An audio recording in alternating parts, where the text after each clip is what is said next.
repetir el tema precisamente del Giacoletto, porque se muestra ahí todo el análisis y la compañera pidió si lo podíamos repetir para todos. Ok, eso es lo que vamos a hacer, esa parte. De paso lo vamos a hacer rápidamente. Bien, amplificadores multietapa utilizando el circuito de Giacoletto. Lo primero que hicimos en este amplificador es mencionar que vamos a utilizar los parámetros H. Ahora, claro, ahí parece una contradicción, ¿no ve? Digo de Giacoletto y voy a utilizar los parámetros H. ¿Por qué tengo que mencionar esto? Porque sabemos bien que los parámetros de Giacoletto, o sea, los parámetros del circuito equivalente de Giacoletto, se obtienen a partir de los parámetros H. Y los parámetros H se obtienen a partir del punto de trabajo, es decir, a partir de la polarización.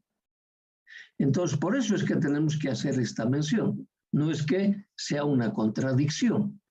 O sea, que necesariamente, una vez que tenemos un circuito y polarizado, un circuito de un amplificador obviamente, y polarizado, lo primero que tenemos que hacer es fijar su punto de trabajo y alrededor del punto de trabajo determinar los parámetros H del transistor.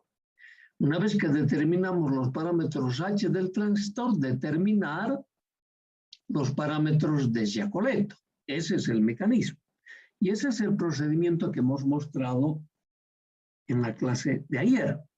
Entonces, ya estamos ratificando con esto. Dice, polarizar el transistor determinando para el punto de trabajo los parámetros H.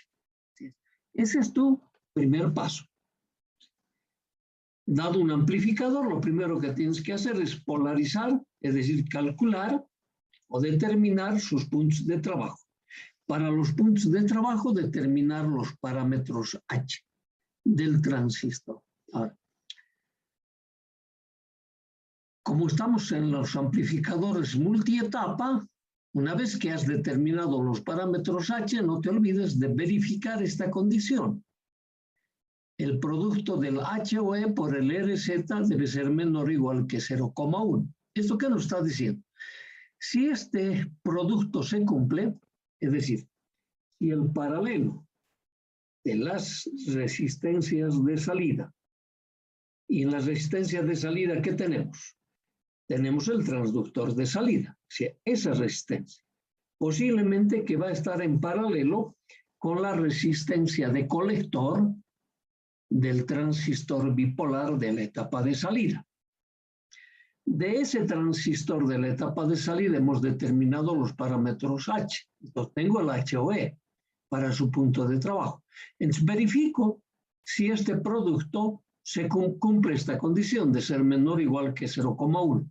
Y esta condición era cuando nosotros hacemos la utilización de un circuito equivalente aproximado y estamos seguros de que no cometemos un error superior al 10% en calcular los parámetros del amplificador.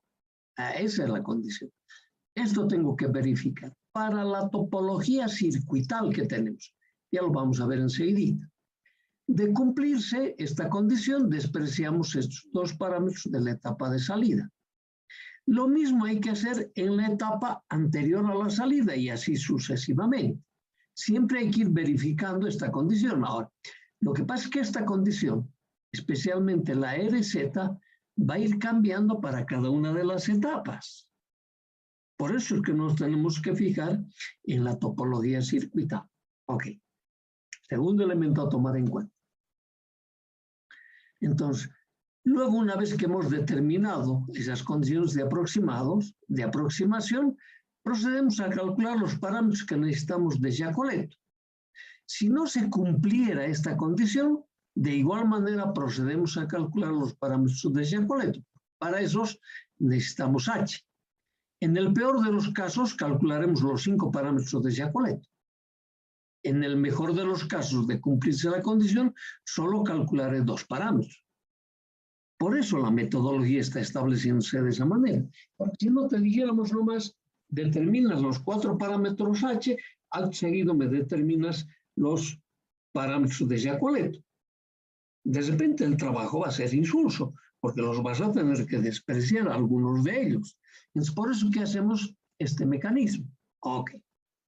Luego, nuestro amplificador más o menos se va a ver de esta manera. Nos estamos haciendo el amplificador de acoplamiento de alterna. Hemos dicho bien claro. A la entrada del amplificador, es decir, entre el transductor de entrada y el amplificador, siempre vamos a tener acoplamiento capacitivo. Lo mismo va a suceder a la salida. Entonces, esos acoplamientos a la entrada y a la salida ya están impuestos, tienen que ser de alterna. Y si alguien te pregunta ¿por qué? ¿Por qué no lo hacemos de continua? Por una sencilla razón, para evitar que componentes de continua circulen por la resistencia de carga y premagneticen el parlante de salida, porque normalmente es el transductor que nosotros utilizamos. Idéntica explicación para el transductor de entrada, para evitar que las componentes de continua circulen por el transductor de entrada. Ya sabemos, estos dos condensadores cumplen esa propiedad. En cambio, este condensador es el acoplamiento entre las etapas del amplificador. Este me está decidiendo, este condensador, entre ambos transistores, o si hay más etapas igual, esos condensadores ya serían en ese caso, están decidiendo el tipo de acoplamiento entre etapas. En este caso, este es acoplamiento de alterna. Dijimos que el inductivo no vamos a utilizar por las bajas frecuencias que maneja el transductor de entrada, rango de audiofrecuencia, de 20 ciclos a 20.000 ciclos. Ajá. Entonces, por eso utilizamos este condensador de acoplamiento en una bobina. Ok. Entonces, además, ¿qué me beneficia? Me beneficia que para componentes de continua, yo puedo calcular el punto de trabajo de esta etapa independientemente de esta otra etapa. Y si hay más etapas, en cada caso se va a cumplir esta definición. Los puntos de trabajo en amplificadores multietapa con acoplamiento de alterna no interactúan dichos puntos de trabajo, sino son totalmente independientes. Y eso lo estamos viendo en el circuito. Ya está establecido ese circuito. Por lo tanto, de ahí ya hicimos la componente de continuo. Capítulo 2. Porque esto para las componentes de continuo se comporta como una sola etapa, cada uno. ¿No? Etapa aislada. El condensador va a aislar esta componente de continuo entre las etapas. Entonces, ya no tengo que explicar más, ya no tengo que utilizar otros criterios o otras ideas para la polarización, sino aquellas que han sido establecidas en el capítulo 2. Así de clarito. Ok. Dicho eso, tengo que establecer mis componentes de alterna, entonces, porque este es nuestro objetivo ahora. ¿No ve? Entonces, mi objetivo es establecer mi circuito de alterna. No. Con mi continua he establecido el punto de trabajo. Continua he establecido el punto de trabajo. Con el punto de trabajo voy a establecer estabilidad. Con el punto de trabajo y la estabilidad voy a determinar los 4 parámetros H de estos transistores. De todos los transistores que se incluyen en el amplificador multietapa. Con esos parámetros H y con esta topología circuital voy a determinar si se cumplen o no las condiciones de aproximación. Entonces, para eso redibujo mis circuitos. Entonces aquí, si se fijan, ya le hemos aplicado las hipótesis, ¿no ve? De que estos condensadores son cortocircuitos a las frecuencias más bajas a ser reproducidos del transductor de entrada. Ok. Entonces, esos cortocircuitos me significan dibujar de esta manera el circuito para componentes de alterna. Y ahora, en esta topología me permite ver, por ejemplo, para este transistor, para la etapa de salida, lo que se enfrenta entre colector y emisor es esta impedancia, RC en paralelo con RL. Esa es la RZ. Entonces yo agarro el parámetro HOE por este RZ verifico si es menor o igual que 0,1. Si es así, de esta etapa desprecio los parámetros HOE y HRE. Entonces ya tengo un circuito pi híbrido a dos parámetros. Por lo tanto, voy a tener un circuito de Giacoletto a dos parámetros. ¿Cuáles? El GM y el RPI. Y los de híbridos, el HFE y el HIE. Es nada más sencillo. Entonces me dice, cuando yo dibuje su circuito equivalente de este transistor, si se cumple la condición, aquí a la entrada que voy a tener, el RPI o el HIE. Por lo tanto, me dice, colector emisor de esta etapa se va a enfrentar ¿a qué? A RC en paralelo, este es el RB2, ¿no ve? O puedes decir RC en paralelo con R3, en paralelo con R4, y todo eso en paralelo con el HIE o el RPI, cualquiera de los dos. Porque los dos circuitos equivalentes puedes utilizar en las aplicaciones. Entonces me dice, pero cuidado que me pongas HIE en paralelo con RPI. No falta, más de uno hace eso. Ah, pero usted lo dijo, no, por favor. No saben los argumentos que utilizan para verificar o para estar seguros con sus errores. No, por favor, no pueden participar ambos. Uno solo. Ok. Entonces me dice, esa va a cambiar en la topología circuital el tipo de carga que se tiene. Entonces aquí en esta etapa tengo que verificar el HOE1 por este RZ formado por el RC, el RB2 y el RPI. Eso tiene que ser menor o igual que 0,1. Se verifica, desprecias de esta etapa el HOE1 y el HRE1. Entonces emplazas a dos parámetros. Lo mismo si estás haciendo con Giacoletto. Ok. Y eso te está diciendo acá, vuelves a verificar, ¿no ve? La condición, pero viendo qué impedancias tienes. Entonces ahora a este dibujo llegamos, a este circuito equivalente llegamos, después de haber verificado. No es que primero dibujo el circuito equivalente, es esto el que debo dibujar. De todo amplificador. Lo primero que tengo que hacer es este, y con este verifico si se cumple o no las condiciones de aproximación. Si se cumplen, puedo ya dibujar este circuito equivalente aproximado, y con este circuito hago los cálculos de ganancia de tensión, ganancia de corriente, impedancia de entrada, impedancia de salida. Independientemente del orden.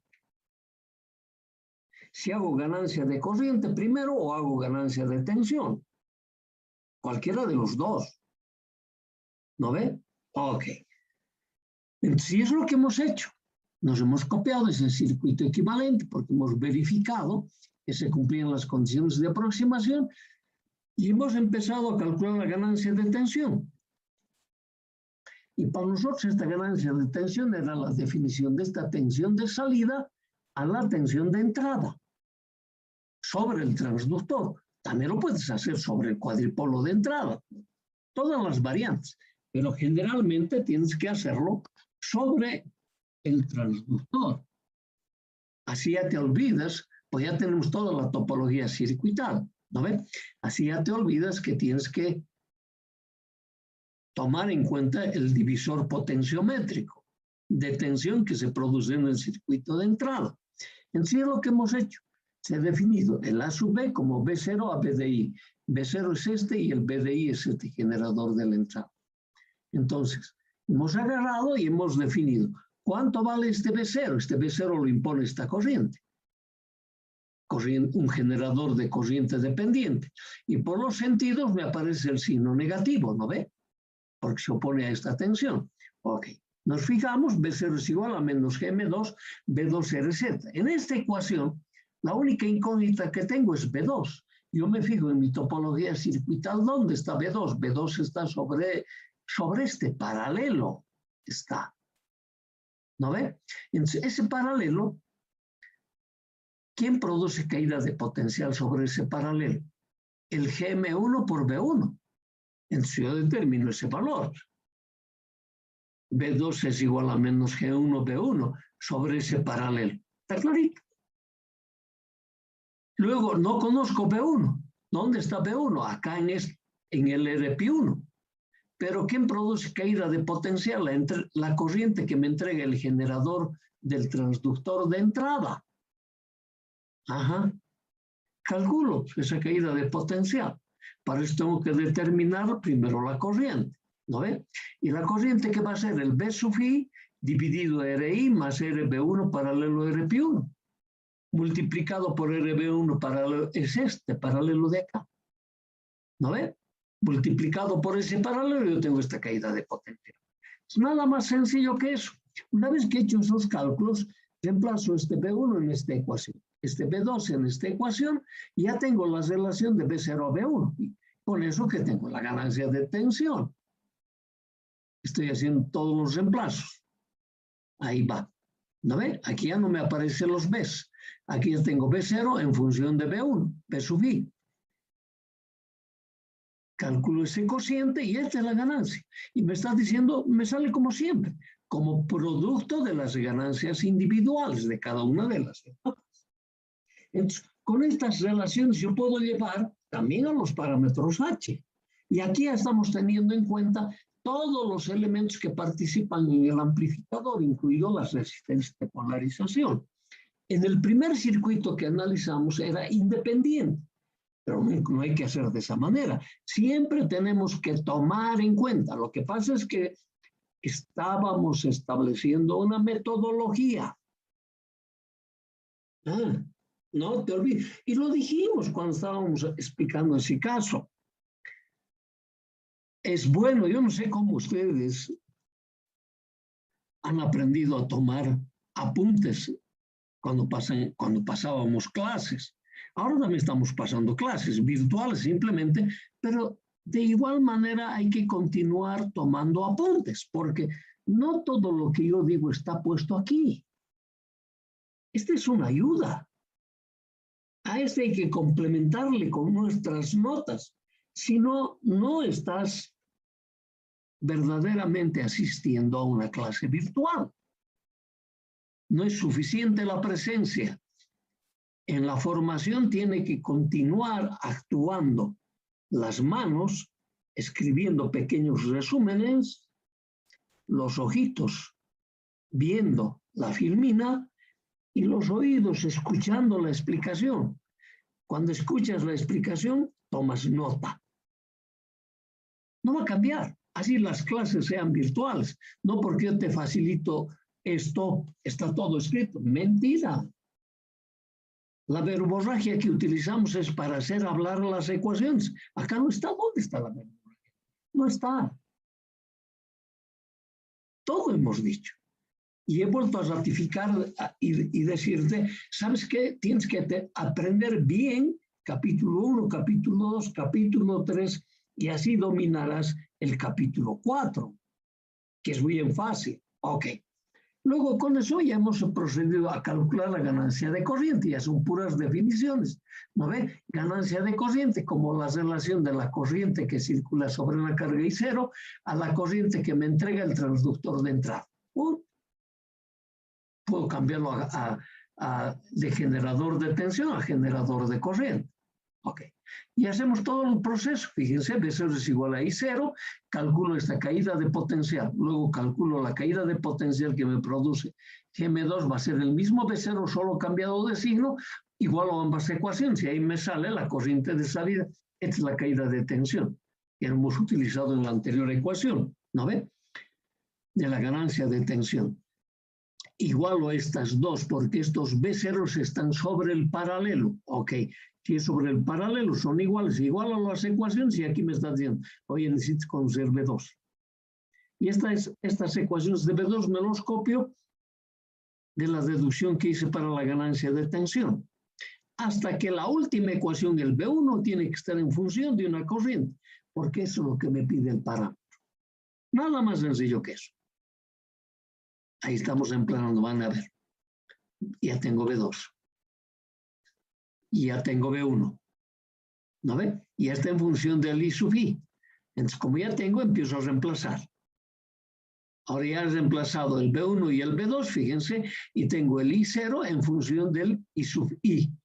Entonces, ¿qué tengo que hacer ahora? pasar al primer miembro, el I sub I, que estaba multiplicando, a dividir, ya tengo la relación de la ganancia corriente. Que el amplificador multietapa va a tener 3, 4, 5 de estas etapas. Este procedimiento no va a cambiar. Por eso que obligamos, no sé si vale el término de obligar, a que aprendas bien el capítulo 1 y el capítulo 2 y el capítulo 3, porque todo va a estar en función de él. Ya te lo estoy demostrando. Ok, para la impedancia de entrada, es excelente tener este circuito, el que hemos utilizado para la polarización, y luego puedes dibujarlo, el de las señales, ¿no ve? O también este circuito, el equivalente ya, donde ya hemos verificado las aproximaciones. ¿Para qué? Para preguntarte, ¿dónde voy a calcular la impedancia de entrada? ¿No ve? Va a ser sobre el transistor, que es lo mismo que es sobre el transistor, o después del circuito de polarización, o después del circuito de polarización, o sobre el transductor de entrada. Es para eso. ¿Cómo voy a hacer el cálculo de la impedancia de salida? Sobre el transistor, ¿no ve? Sobre la resistencia RC o sobre el transductor de salida. Nada más sencillo que eso. Y nos responde con estas ecuaciones. Si tú dices, va a ser sobre la impedancia, sobre el transistor, directamente es RP1. Esa es la impedancia de entrada. Sobre el circuito de polarización va a ser el RP1 en paralelo con RB1. Sobre el transductor de entrada va a ser el RI en paralelo con todos esos elementos. Ok. ¿Cómo la impedancia de salida? Con el mismo discurso. Puede ser sobre el transistor infinito. ¿Por qué? Porque hemos despreciado el HOE porque se nos cumplía el circuito de aproximación. Sobre RC, entonces es el valor RC. Sobre el transductor, es el paralelo. Claro, cuando yo digo sobre RC, debería ser el paralelo del HOE con RC, pero el HOE es infinito. Pero hemos despreciado porque era relativamente grande. Entonces, el paralelo de un infinito con RC, ¿qué es? El RC siempre es el menor valor que concurren al paralelo. Eso lo hemos aprendido en la materia de redes. Así de sencillo. Eso es lo que hemos hecho. Ok, hemos cumplido con lo que nos ha sugerido la estudiante. Ella dice que es por encargo de muchos compañeros. Yo le creo, obviamente. Hemos repasado y nada más sencillo que ir mirando, ir dominando redes. Eso nomás es. Ahora vamos a pasar. Seguimos en los amplificadores multietapa. Ya tenemos los de acoplamiento de alterna. Ahora vamos a pasar a nuestros amplificadores multietapa de acoplamiento de continuo o acoplamiento directo también se llama. ¿No ve? En otros textos van a encontrar acoplamiento directo o acoplamiento resistivo, dice. Es lo mismo. ¿De acuerdo? Ok. Entonces, o sea, que entre etapas no hay elementos que produzcan aislación. Entonces eso ya nos hace concluir una primera cosa, que si el amplificador multietapa está formado por más de un transistor, los transistores para sus puntos de trabajo interactúan. Entonces, por lo tanto, no se puede calcular el circuito de polarización en forma independiente de las etapas. Se tiene que hacer un cálculo integral, que lo vamos a mirar, porque es suficiente mover un elemento en el amplificador multietapa. Cuando digo un elemento, una resistencia, por ejemplo, ¿no ve? Eso va a significar que nos va a variar todos los puntos de trabajo de las diferentes etapas que conforman el amplificador multietapa. Es complicado, claro que sí. Pero no es tan difícil para decir, oh no, pues, ¿qué ecuación íntegro diferencial se va a traer? No, nada. Los que hemos estado viendo solo que razonadamente los vamos a utilizar. Ok, entonces, ya saben, vamos a ver los amplificadores multietapa de acoplamiento de continuo o acoplamiento directo. Y partimos de esa premisa, que los puntos de trabajo de las diferentes etapas interactúan entre sí, por lo tanto, el diseño o el cálculo de los circuitos de polarización se los debe realizar en forma integrada. No lo podemos hacer aisladamente para cada transistor, lo tenemos que hacer en forma integrada. Estamos partiendo de esa premisa. Dentro de estos amplificadores de acoplamiento directo o de continuo, existen, claro, hay muchos más, pero todos se parecen a estos tres modelos clásicos. Uno de los amplificadores de acoplamiento directo se llama cascodo. Cuidado que vayan a confundir con la palabra cascada, no es lo mismo. Cascodo. Ajá. Ya vamos a ver cómo está conformado este amplificador. Cascodo, el Darlington y el diferencial. Dos de estos tres amplificadores de acoplamiento de continua se comportan como un solo transistor a parámetros mejorados. Y uno de ellos mantiene la independencia de la topología de los transistores que participan en el amplificador multietapa. ¿Cuáles son esas configuraciones? El cascodo y el Darling. Ambos se comportan, independientemente del número de transistores que participan, como un solo transistor a parámetros mejorados. Ya veremos en cada una de las topologías qué parámetros mejoran. En cambio, el amplificador diferencial, no. Él mantiene la individualidad de cada uno de sus transistores y tiene características muy especiales. Claro. En las diferentes aplicaciones, estos tres modelos se nos van a ver permanentemente. Permanentemente.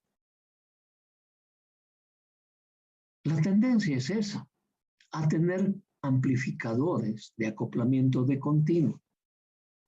Tal ha sido la tendencia que estos amplificadores de acoplamiento de continuo han dado origen a los circuitos integrados. Por eso tengo que aprender estas tres topologías y dominarlas.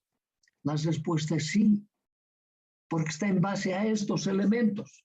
Si estos los aprendo, los integrados van a ser lo que siempre decimos, papita para el loro.